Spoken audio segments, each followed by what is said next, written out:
Bom dia, irmãos. Então convido-os a abrirem comigo as vossas Bíblias no primeiro capítulo do livro do profeta Jonas. Jonas, capítulo 1. E vamos ler o primeiro capítulo inteiro.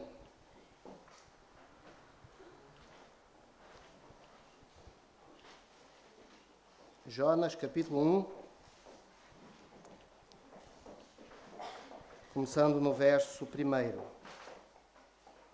Diz assim: Veio a palavra a Jonas, filho de Amitai, dizendo: Dispõe-te, vai à grande cidade de Nínive, e clama contra ela, porque a sua malícia subiu até mim.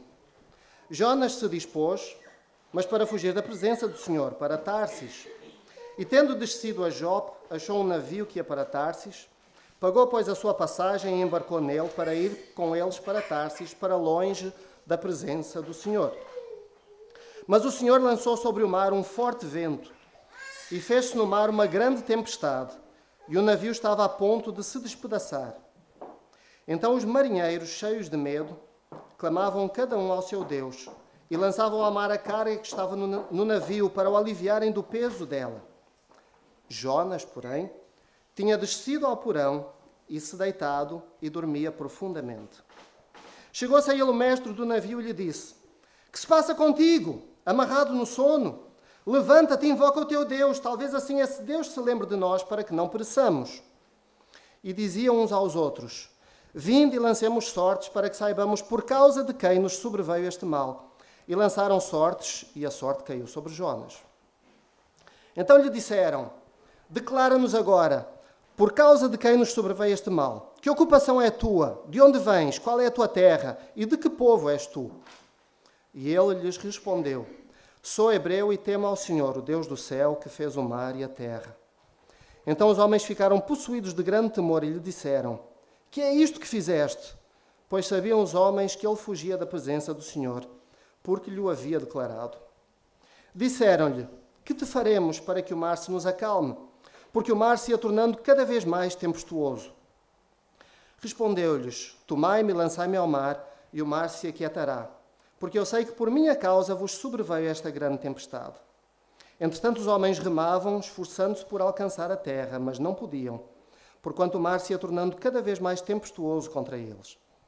Então clamaram ao Senhor e disseram: Senhor, rogamos que não pereçamos por causa da vida deste homem, e não faças cair sobre nós este sangue, quanto a nós inocente, porque tu, Senhor, fizeste como te aprouve.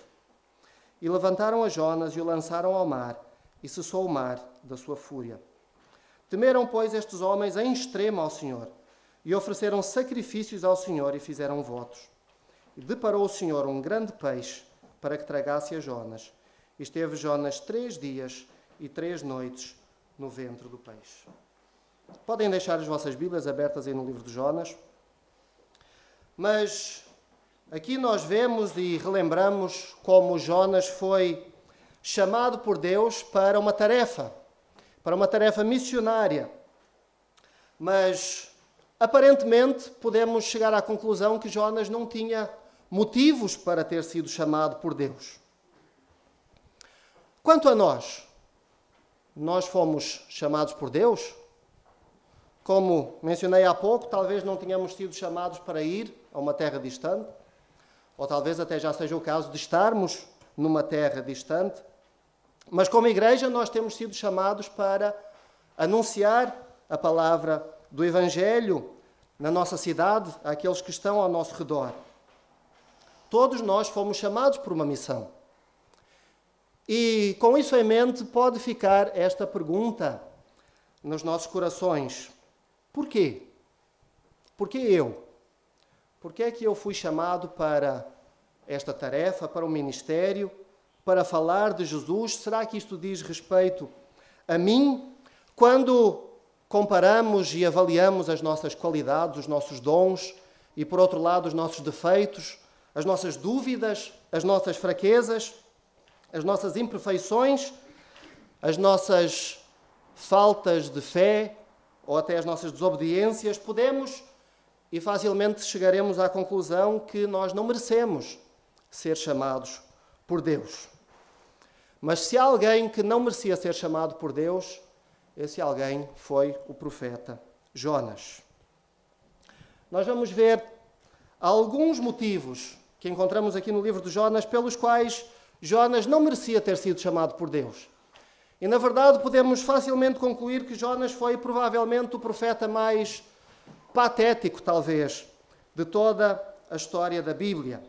Em primeiro lugar, Jonas não merecia ter sido chamado por Deus porque ele fugiu. Ele fugiu da presença de Deus. Jonas tinha sido chamado para ir para Nínive e Jonas, a primeira coisa que fez foi procurar um barco na direção totalmente oposta. Ele fugiu de Deus. Será que isso é possível? Fugir de Deus? O que é que este homem, que era um profeta, teria na sua cabeça? Será que, porventura, ele não se lembraria daquilo que escreveu o rei Davi no Salmo 139, a partir do verso 7, que diz: para onde me irei do teu espírito? Para onde fugirei da tua presença? Se subir ao céu, tu aí estás. Se fizer no Seol a minha cama, eis que tu ali estás também. Se tomar as asas da alva, se habitar nas extremidades do mar, ainda ali a tua mão me guiará e a tua destra me susterá. É possível fugir de um Deus que está em todo lado? Fugir de Deus é uma metáfora para desobediência, para desobedecer a Deus. Nós não podemos fugir de Deus, mas nós podemos fugir da vontade de Deus. Fugir de Deus é estar num lugar longe daquele que Deus pretende que nós estejamos. E foi isso que Jonas fez. Jonas tinha sido chamado para ir para Nínive. Nínive ficava no norte daquilo que é o atual Iraque, perto de uma cidade que às vezes se ouve nas notícias, chamada Mossul, e era uma das maiores cidades da época de Jonas. Nínive era a capital do Império da Assíria. E o Império da Assíria era um império que nada mais, nada menos tinha conquistado Israel, e para todos os efeitos era um inimigo do povo de Israel. Mais do que isso também, o exército da Assíria era um exército conhecido por ser extremamente violento e também sanguinário. No próprio texto que nós lemos, nós vemos no verso 2 que a malícia daquela cidade tinha subido até Deus. As portas daquela cidade, que ainda hoje podem ser vistas no Museu Britânico em Londres, relatavam ou descreviam, tinham imagens de algumas das coisas que os ninivitas gostavam de fazer, entre as quais cortar cabeças, mandar pessoas lutar contra leões, pegarem pessoas, amarrá-las a cavalos e arrastá-las pela terra fora. Isso era aquilo que se via em Nínive, aquilo que os ninivitas faziam com os seus inimigos. Pelo que é natural que Jonas tivesse algumas reservas em ir até esta cidade. Nínive não era propriamente um lugar muito turístico. Por outro lado, o lugar para onde ele foi, que era Tarsis, era um porto fenício, também chamado de Tártessos, e ficava perto da atual cidade de Cádiz, no sul da Espanha. Era um porto de trocas comerciais, era uma cidade importante na altura, uma cidade onde a cultura florescia, uma cidade pacífica, e entre os exércitos de Nínive ou as praias espanholas, quem pensaria duas vezes? Mas fugir de Deus é uma coisa tão natural que por vezes até parece que faz parte da nossa condição humana, faz parte do nosso ADN. Todos nós, em um determinado momento, fugimos de Deus. Em alguma circunstância, em algum momento, fugimos da vontade de Deus. Quando fomos confrontados com alguma coisa que altera os nossos planos, que altera a nossa vontade, a nossa primeira reação é fazer o mesmo que Jonas, é fugir. Mas se há alguém que gosta de alterar os nossos planos, esse alguém é Deus. E se Deus faz isso, é porque Ele sabe o que é o melhor para nós. É uma coisa curiosa, algo que a Bíblia não fala sobre Tarsis, mas que a história deixa-nos relatado. É que, muito poucos anos talvez meses até, após este momento em que Jonas viveu e em que Jonas decidiu fugir para Tarsis, aquela cidade de Tarsis foi invadida e foi totalmente arrasada pelo Império de Cartago. Tanto que até hoje é muito difícil sequer encontrar as ruínas desta cidade. Jonas achava que ia para as praias espanholas, mas Deus sabia o que era melhor. Por outro lado, Nínive. Bem, Nínive já lá chegaremos. Em segundo lugar, segundo motivo pelo qual Jonas não merecia ter sido chamado por Deus, é porque Jonas foi até ao fundo. E isto é inevitável quando se foge de Deus. Foi bastante literalmente aquilo que aconteceu com Jonas. Vejam comigo no texto que lemos. No verso 3 diz que Jonas desceu até Jope. Depois no verso 5 diz que Jonas desceu até aos lugares do porão. Continuou a descer. Por aí ficou a dormir. No verso 15 ele foi lançado ao mar. Continuou a descer. E no verso 17 ele foi engolido por um peixe e com certeza foi levado lá bem para o fundo do mar. Seria difícil nesta terra descer mais fundo do que aquilo que Jonas desceu. Mas a verdade é que quando nós chegamos ao fundo, a única opção que nos resta é olhar para cima. Não há mais nenhum outro lado para olhar. E é aí que nós vemos e chegamos à conclusão de que algo correu mal no nosso caminho. Mas no caminho para o fundo, é curioso que Jonas não tinha essa percepção. Ele não tinha chegado a essa conclusão. As suas ações, as suas atitudes, a sua decisão não o incomodou e, inclusive, não tirou o seu sono. Nós vemos que, enquanto Jonas estava naquele navio, com uma tempestade à sua volta, com um perigo iminente, aquilo que Jonas estava a fazer era dormir profundamente.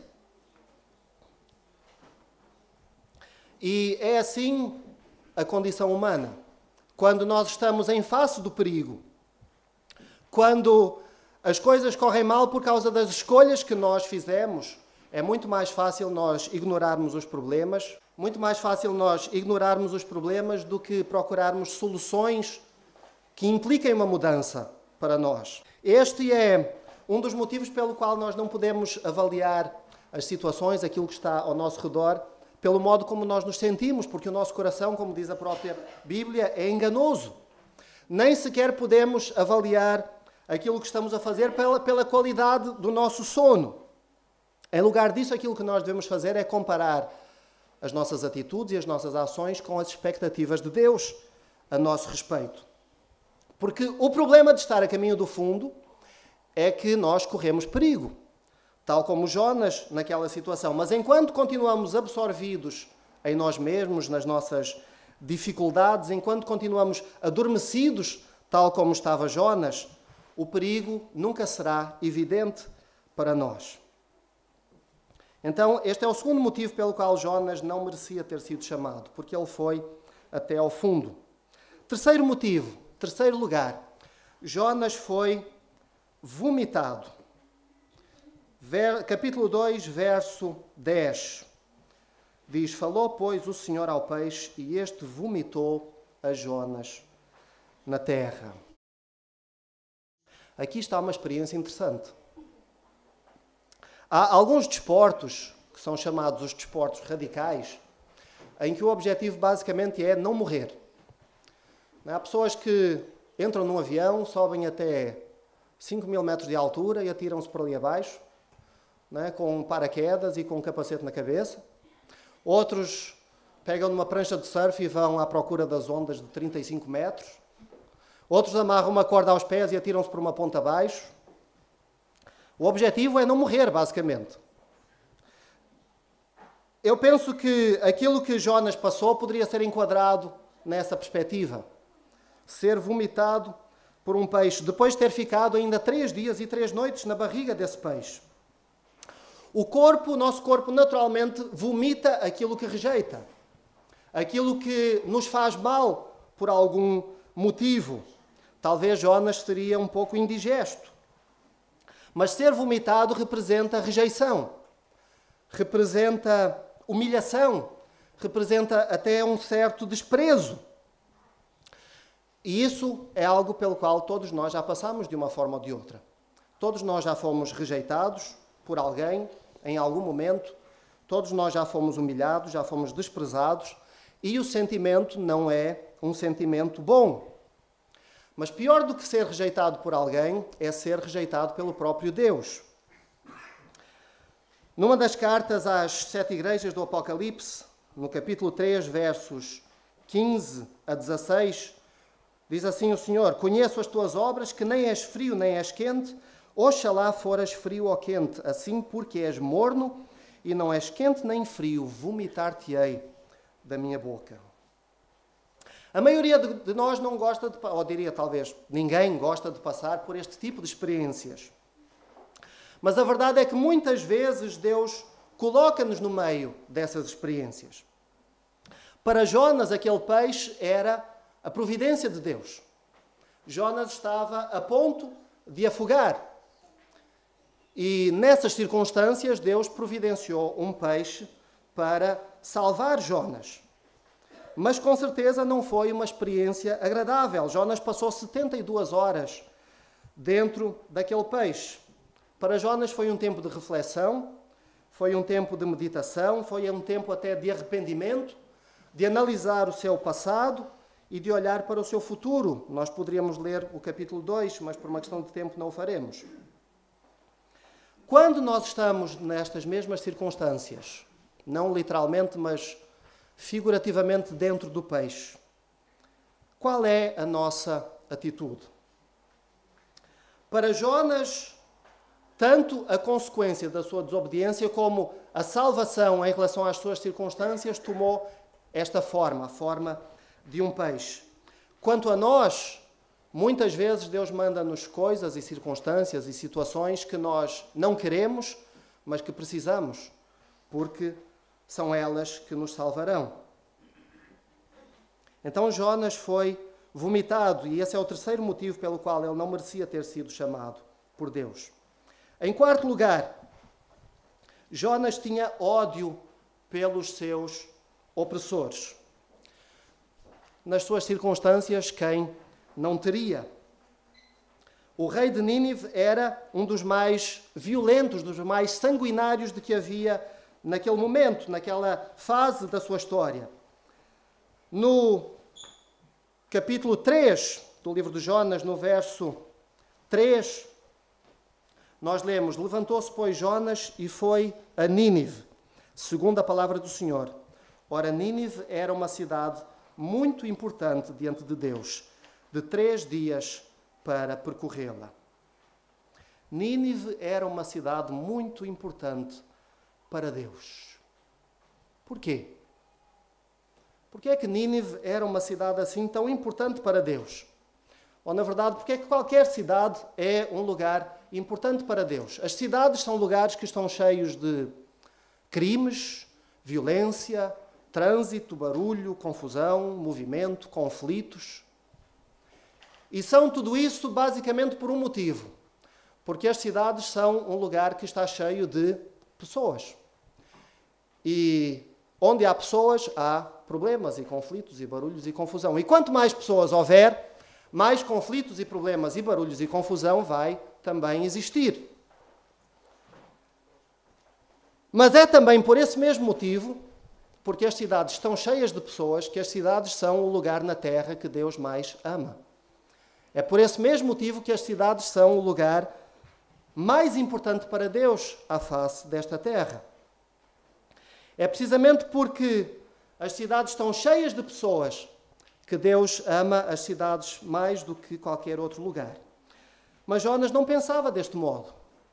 No capítulo 4, no verso 5, nós vemos que depois de Jonas percorrer aquela cidade, ele saiu da cidade, capítulo 4, verso 5, então Jonas saiu da cidade, assentou-se ao oriente da mesma, e ali fez uma enramada e pousou debaixo dela, à sombra a ver o que aconteceria à cidade. O problema de Jonas com Nínive era um problema pessoal. Nínive era a capital do império que tinha invadido Israel. Com certeza, muitos, talvez, dos soldados que tinham invadido Israel estariam naquela cidade. O rei que tinha mandado invadir Israel estava naquela cidade. Quando Jonas foi e levou a mensagem àquela cidade, a sua mensagem foi, podemos dizer, curta e grossa. Jonas disse apenas uma coisa: daqui a 40 dias, vocês vão todos morrer. Não é propriamente a mensagem que estamos habituados a ouvir quando pensamos no Evangelho. Mas foi isso que Jonas disse. Ele não disse, Deus vos ama, arrependam-se.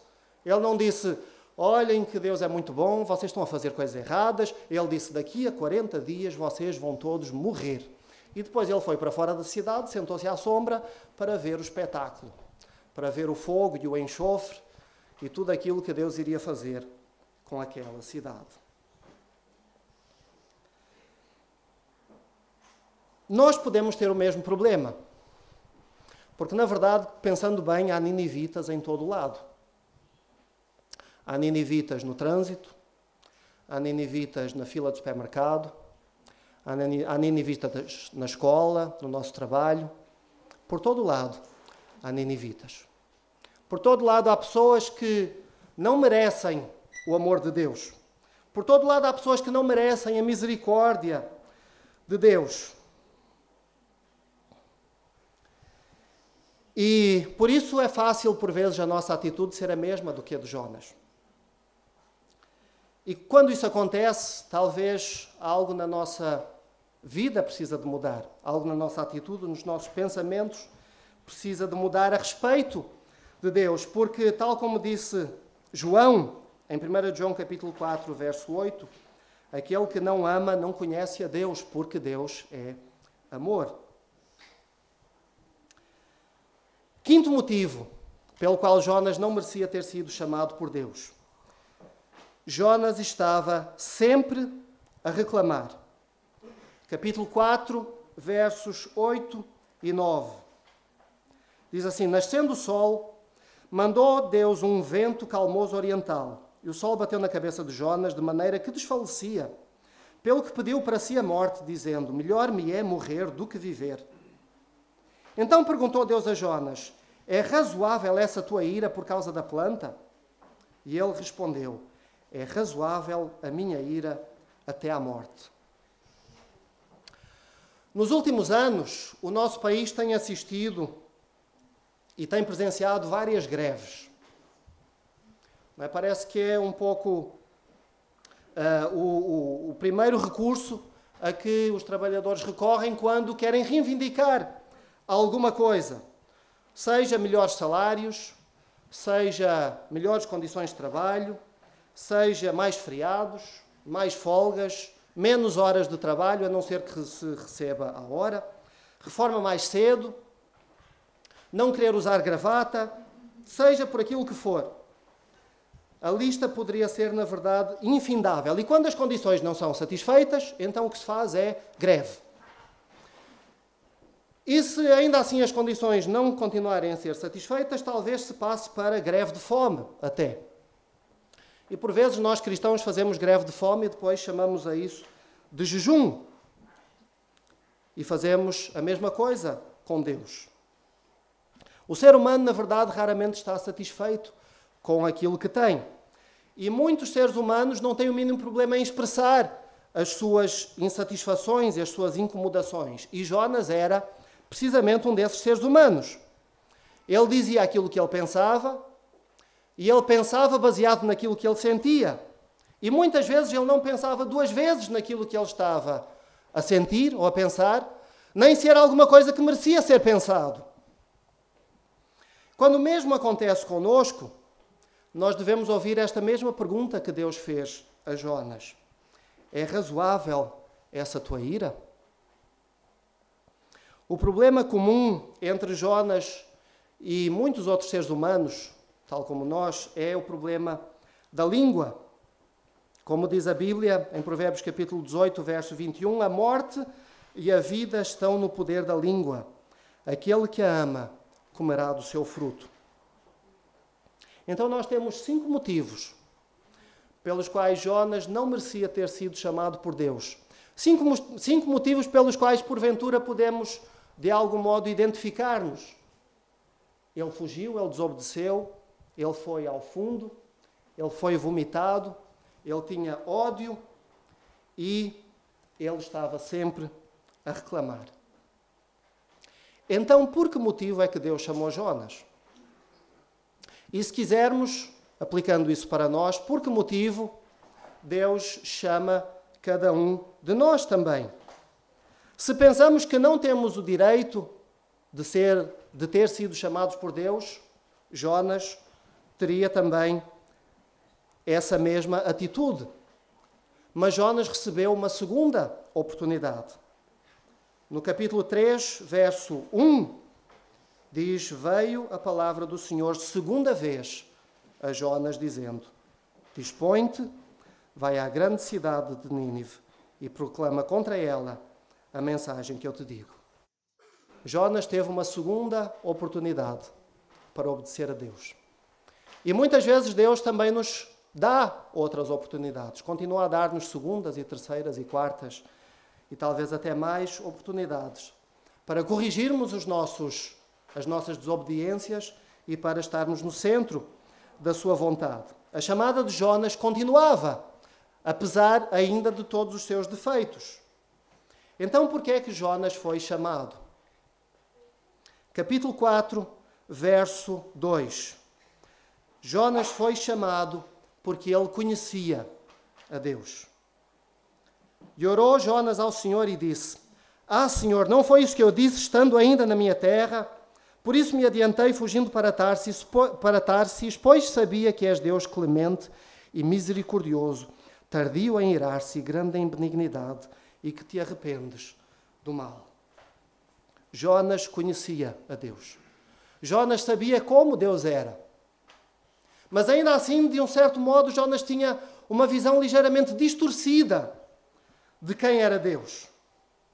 E por causa disso, ele estava convicto de que Deus iria destruir aquela cidade. A perspectiva que nós temos de Deus é o fator que mais influencia o modo como nós tratamos os outros. O melhor exemplo disso é, mais do que um até, mas, por exemplo, os terroristas islâmicos. Eles têm uma perspectiva a respeito de quem Deus é, do que Deus pretende, e com base nisso eles agem fazendo aquilo que fazem. Em nome de Deus foram feitas as cruzadas, em nome de Deus foram feitas as inquisições, em nome de Deus são feitas guerras, tudo em nome de Deus, em nome de uma imagem de quem os homens pensam que Deus é. Uma imagem errada, mas apesar de tudo, uma imagem de quem os homens pensam que Deus é. Então, a perspectiva, o modo como nós vemos Deus, vai influenciar o modo como nós tratamos os outros. E algo que é extremamente irónico a respeito do profeta Jonas, a respeito da sua história e do seu livro, é que Jonas foi, porventura, o profeta mais bem-sucedido de toda a Bíblia. Há profetas que não tinham os defeitos de Jonas, que trouxeram a mensagem da parte de Deus, inclusive para o seu próprio povo, e que foram rejeitados, foram humilhados, foram espancados, foram colocados na prisão. Jonas foi a uma cidade, disse que naquela cidade todos iriam morrer, e em resultado disso, todos naquela cidade se converteram. Deixa-nos a pensar, não? É curioso. Porque é que, ainda que essa não fosse a intenção de Jonas, Jonas teve este sucesso tão estrondoso no seu ministério? Por 2 motivos. O primeiro já está ali, é porque Jonas conhecia a Deus. Porque Jonas sabia que Deus era compassivo, misericordioso, e porque ele tinha experimentado isso na sua própria vida. Caso contrário, ele ainda estaria algures no fundo do mar. O segundo motivo é porque foi Deus, e não Jonas, que operou a transformação daquela cidade. Como vimos, Jonas não fez absolutamente nada daquilo até que estava ao seu alcance para que aquela cidade fosse salva. Ele foi contrariado, ele levou uma mensagem que era, talvez não aquela, inclusive, que Deus gostaria que ele tivesse falado, mas ainda assim aquela cidade foi salva. Não por causa de Jonas, não por causa daquilo que Jonas disse, mas por causa de Deus, por causa da sua ação e por causa da sua força, por causa do seu poder e porque Deus é aquele que é capaz de transformar e operar mudança na vida dos seres humanos. E o que nós aprendemos com isso é uma coisa muito simples. É que uma mera atitude de obediência, como foi a do caso de Jonas, da segunda vez que foi chamado, Jonas limitou-se a fazer aquilo que foi mandado e nada mais. Isso demonstra que a mera obediência a Deus é capaz de alcançar grandes feitos, porque a partir daí Deus faz o resto. Segundo motivo pelo qual Deus chamou a Jonas, já mencionámos aqui, e está neste mesmo verso, é porque Deus é um Deus cheio de compaixão e de misericórdia. Mas o problema de Jonas é que Jonas pensou, pelo menos inicialmente, que a compaixão e que a misericórdia de Deus eram apenas para ele mesmo e não para os outros. Quando parece aos nossos olhos que Deus demora em julgar aqueles que merecem ser julgados, e vamos ser sinceros, há muitas pessoas nessas condições, e quando parece aos nossos olhos que Deus demora em julgar essas pessoas, aquilo que devemos lembrar-nos é da misericórdia e da compaixão de Deus sobre a nossa própria vida. Porque frequentemente nós oramos, inclusive julgamos os outros de um modo diferente daquele que fazemos a nosso respeito. Mas o mesmo Deus que agiu de misericórdia para com Jonas, também o fez para com Nínive. É exatamente o mesmo Deus. Terceiro motivo pelo qual Deus nos chama. Ele chama-nos porque Ele deseja ver-nos crescer. Deus chama-nos porque Ele deseja ver-nos crescer. O apóstolo Paulo, na primeira carta aos Coríntios, capítulo 1, verso 26 a 29, diz assim: Ora, vede, irmãos, a vossa vocação, que não são muitos os sábios segundo a carne, nem muitos os poderosos, nem muitos os nobres que são chamados. Pelo contrário, Deus escolheu as coisas loucas do mundo para confundir os sábios. Deus escolheu as coisas fracas do mundo para confundir as fortes. Deus escolheu as coisas ignóbeis do mundo e as desprezadas e as que não são para reduzir a nada as que são, para que nenhum mortal se glorie na presença de Deus. Quando nós olhamos para os apóstolos, os 12 apóstolos, quase todos eles eram analfabetos, pouca ou nenhuma instrução, pessoas simples, sem educação, mas eles foram chamados e usados por Deus de um modo que eles mesmos nunca poderiam ter imaginado. Deus chama-nos não para nos conformarmos com aquilo que temos, com aquilo que somos, mas Ele deseja e Ele procura mais, Ele ambiciona mais para nós. Deus poderia ter usado Jonas muito mais, creio eu. E Deus deseja, do mesmo modo, usar cada um de nós muito mais. Não por causa das nossas capacidades, não por causa daquilo que nós sabemos ou podemos fazer, e inclusive é apesar das nossas limitações e das nossas fraquezas. Deus deseja usar-nos. E basta apenas, como Jonas, obedecer, que Ele fará o resto. Em quarto e último lugar, Deus chamou a Jonas e Ele chama cada um de nós para que o seu nome seja glorificado através de nós. Quando nós conhecemos a Deus, nós não devemos ter o objetivo ou esperar ser grandes. O próprio Senhor Jesus disse: aquele que quiser ser maior, seja esse que vos sirva. Mas nós devemos esperar fazer grandes coisas para Deus. Deus, é curioso, usou ainda o próprio erro de Jonas para salvar vidas. Nós vimos isso no capítulo 1. Jonas fugiu para Tarsis, ele entrou naquele barco, ele deu, inclusive, um mau testemunho àqueles marinheiros, mas apesar disso, Deus usou o erro de Jonas para salvar aqueles marinheiros, para salvar aquelas vidas. Deus usa-nos apesar dos nossos erros. Deus usa-nos apesar das nossas falhas e Ele é capaz de pegar no nosso lixo e em tudo aquilo que nós fazemos de errado e transformar isso para a sua honra e para a sua glória. Capítulo 1, verso 16. Temeram, pois, aqueles homens em extremo ao Senhor e ofereceram sacrifícios ao Senhor e fizeram votos. Porventura, na Bíblia, ninguém foi mais usado por Deus do que o apóstolo Paulo.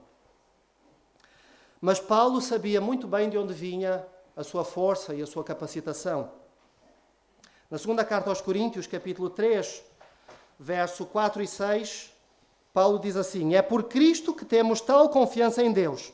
Não que sejamos capazes por nós de pensar alguma coisa, como de nós mesmos, mas a nossa capacidade vem de Deus, o qual também nos capacitou para sermos ministros de um novo pacto, não da letra, mas do Espírito, porque a letra mata, mas o Espírito vivifica. E ainda na mesma carta, no capítulo 12, a partir do verso 7, Paulo diz assim: o meu poder, são palavras de Deus para Paulo, o meu poder se aperfeiçoa na fraqueza. Por isso, de boa vontade, antes me gloriarei nas minhas fraquezas, a fim de que repouse sobre mim o poder de Cristo. Pelo que sinto prazer nas fraquezas, nas injúrias, nas necessidades, nas perseguições, nas angústias por amor de Cristo, porque quando estou fraco, então é que sou forte. Paulo sabia de onde vinha a força, a capacitação para o seu ministério. Jonas sabia-o também. Nós também precisamos de o saber. Porque se sairmos por aí para tentar evangelizar nas nossas próprias capacidades, dentro daquilo que sabemos, ou inclusive dentro daquilo que não sabemos, na verdade nunca poderemos fazer nada. Mas Deus é aquele que nos capacita. Independentemente daquilo que sabemos, independentemente de sermos eloquentes na palavra, independentemente de sabermos muito ou pouco da Bíblia, Deus é aquele que nos capacita. E é nas nossas fraquezas e por meio das nossas fraquezas que Deus é mais glorificado. É através das nossas fraquezas que Deus é fortalecido, ou que Deus nos fortalece. E por isso, nunca as nossas fraquezas devem ser usadas como uma desculpa para não obedecer a Deus, para não cumprir o chamado que Deus nos tem dado. Jonas tinha todas as desculpas para não obedecer a Deus, mas ainda assim ele foi chamado por Deus e ainda assim ele foi usado por Deus. Quando nós confiamos no Deus que nos usa, apesar das nossas fraquezas, apesar das nossas limitações, então cidades inteiras poderão ser alcançadas para o Senhor Jesus.